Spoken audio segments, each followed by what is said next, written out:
Hi, Rhema. It's week 10, day 5 of our Bible narrative reading plan. Today we are in Numbers chapters 20 and 21. Chapter 20 begins with the death of Miriam, Moses and Aaron's sister. She represents, in a sense, the fact that the older generation has died. When we do our cross references, we understand that this is the 40th year that they've been wandering in the wilderness, and the time is soon approaching that they must enter the promised land. And so we see that Miriam dies. We understand that the older generation has died, and we think perhaps the younger generation has learned from the example. They did not commit the sins of their parents by rebelling against God's plan to enter the promised land 40 years earlier, so perhaps they've learned as they've matured into adulthood.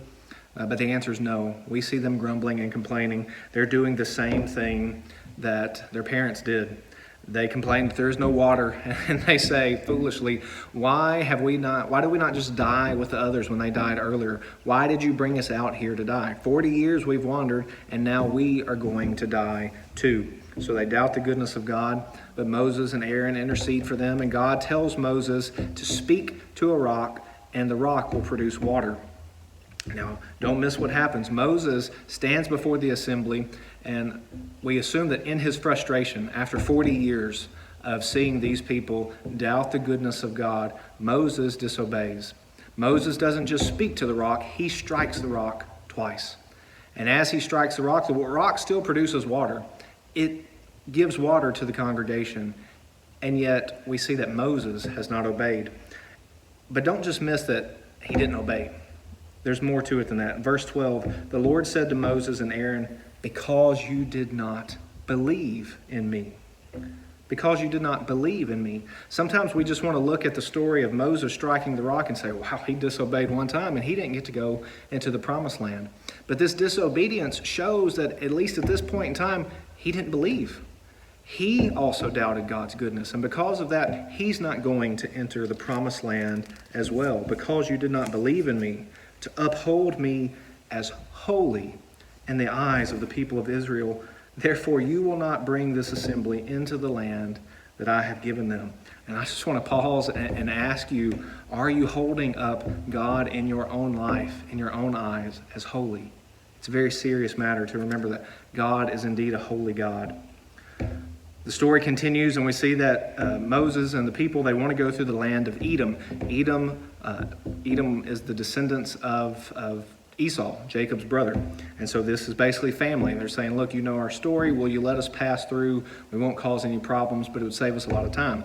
And Edom says, no, you can't do that. And so Israel has been instructed not to go to war with Edom, and so they go around. They turn away. And we see at the end of the chapter the death of Aaron. A very somber scene. As Aaron is told, you're about to die. You're to pass your mantle to your son, and you're about to die. And that's exactly what happens. And the people recognize that Aaron has perished, verse 29, and all of the house of Israel weeps for 30 days. We understand that we are at a key transition point. As Miriam has died, Aaron has died, and we know that soon Moses too will die. He will not enter the promised land. So what will happen to the people?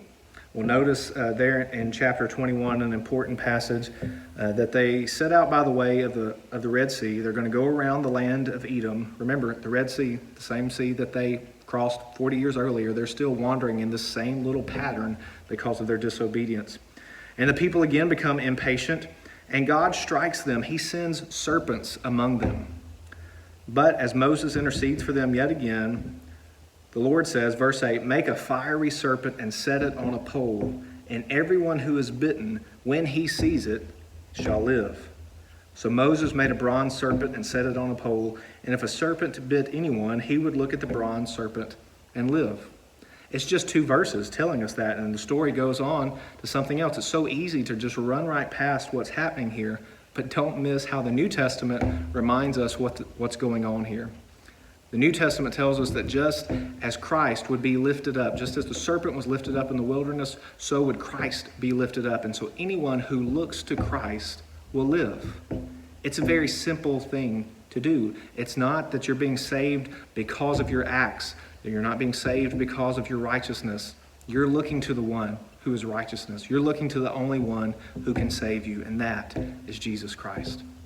Here's a summary of today's reading.